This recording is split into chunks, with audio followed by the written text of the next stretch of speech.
1941年12月8日、ハワイ・真珠湾を襲った衝撃は単なる軍事的な敗北ではなかった。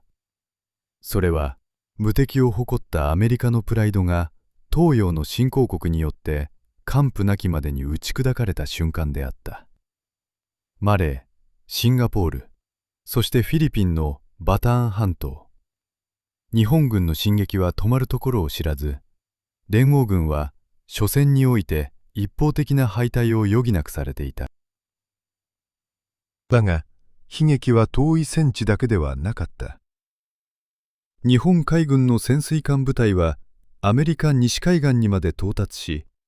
石油製油所への砲撃や通商破壊を展開していたのである。かつて本土を攻撃された経験のないアメリカ国民はパニックに陥った。ロサンゼルスでは5人による対空砲火が打ち上げられ、市民に死者が出るほどの混乱が支配していた。この閉塞感を打破し、国民の士気を高めるには、敵の心臓部、帝都東京を叩くしかなかった。しかし、日本へ到達できる基地はどこにもない。ルーズベルト大統領は軍首脳に、可能な限り早く日本を爆撃せよ、と執拗に要求した。後に、シャングリラから発艦したと煙に巻くことになる史上最も大胆不敵な奇襲作戦が秘密裏に産声を上げたのはその時であった。作戦の鍵を握ったのは一人の男、ジミー・ドーリットル中佐である。彼はただのパイロットではなく、航空工学の博士号を持ち、計器飛行を確立した天才であった。彼に与えられた課題は、海軍の空母から本来は長い滑走路が必要な陸軍の重爆撃機を発進させるという航空力学の常識を覆す無理難題であった。選ばれたのは B-25B ミッチェル。この機体は文字通り魔改造された。航続距離を伸ばすため無線機や下部銃刀、さらにはビブ銃座までもが取り外された。空いたスペースにはパンパンに燃料を詰め込んだゴム製タンクが設置された。機密保持のため当時の最新鋭だったノルデン爆撃照準機すら撤去されたのである。その代わりに取り付けられたのはチャールズ・グリーニング大尉が考案したわずか1ドル足らずのアルミ板で作られた簡易照準機、通称マーク・トウェインであった。さらに撤去されたビブ銃座には、鉄器を威嚇するための黒く塗られた木製の偽の銃身が突き出された。このハリボテの銃座こそが、後に鉄器との心理戦において、搭乗員の命を救うことになるのである。1942年4月1日、16機の B-25 を甲板に満載した空母ホーネットは霧深いサンフランシスコを出港した。巨体ゆえに格納庫に入らない爆撃機は潮風と波しぶきにさらされながら甲板に固定された。目的地を知る者は同リットルを含むごく一握りの人間のみ。乗組員たちの間ではソ連に機体を運ぶのではないかといった噂が飛び交っていた。本土東方700海里。日本軍は漁船を改造した特設監視艇による哨戒網を敷き、敵の接近に目を光らせていた。4月18日早朝、エンタープライズのレーダーが小さな反応を捉える。90トンの小さな漁船、第23日東丸であった。米艦隊は軽巡洋艦ナッシュビルの砲撃でこれを沈めようとするが、日東丸は沈みゆくその瞬間まで電源を離さなかった。日東丸が放った最後の無電、敵航空母艦2隻見ゆ。この一報は直ちに本土の日本海軍へと届けられた。しかし日本軍の判断を狂わせたのは、米軍が航続距離の短い艦載機で来ると確信していたことだった。攻撃は翌朝だと予測した日本側の油断。一方、ドーリットルは決断する。予定より150マイルも手前、燃料切れが確実視される距離からの早期発進である。午前8時15分、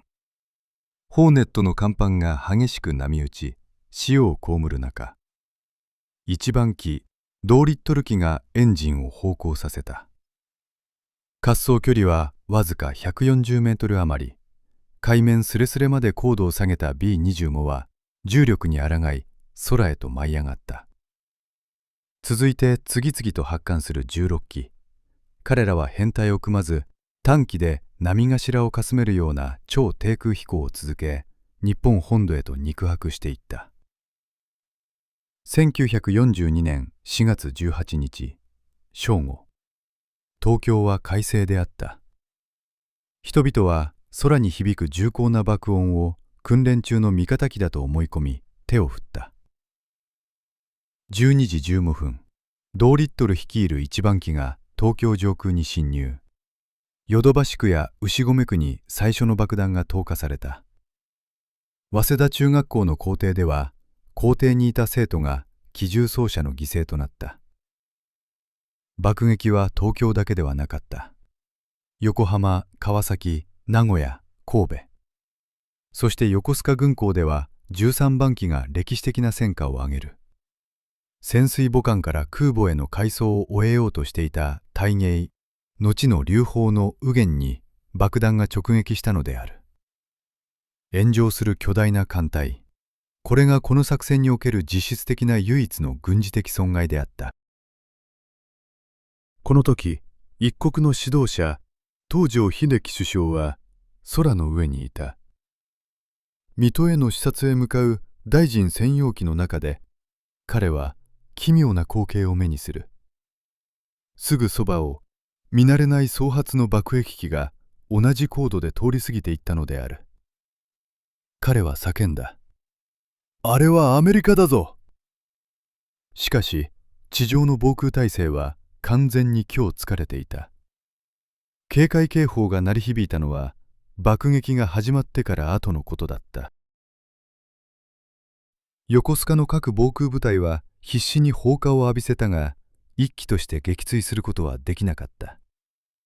海軍のゼロ戦隊も事前の総発機が試験飛行をするという通達を信じ込み、対空砲火の中を飛ぶ B25 を味方機だと思い込んで見送ってしまったのである。大本営は後に敵機9機を撃墜と虚偽の発表をしたが、市民は空に墜落の影を見なかった。空襲が終わった後もパニックは続いた。各地の監視所からは存在しない敵大編隊の誤報が相次ぎ、日本軍はカモメの大軍を敵機と誤認して誤射する事態まで発生した。不落を誇った帝都の空がわずか16機の一点突破によって蹂躙されたという事実は、日本の指導部を震え上がらせるに十分であった。日本本土への爆撃を終えた16機の B25 は低空で東シナ海へと抜けた。彼らの前にはさらなる過酷な試練が待ち受けていた。予定より8時間も早く、かつ150マイルも手前から発艦した代償は重かった。燃料系の針は非常にもゼロへと近づき、中国大陸の上空は激しい風雨と深い霧に包まれていたのである。一番機の機長ドーリットルは闇夜の中で自動操縦に切り替え、部下たちに落下傘脱出を命じた。午後9時30分、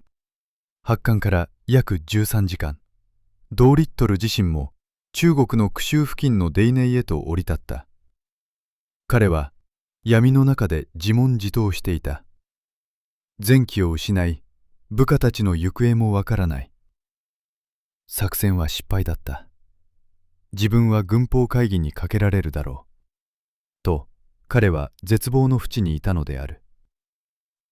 16機のうち15機が中国大陸の各地に不時着、あるいは搭乗員が脱出した。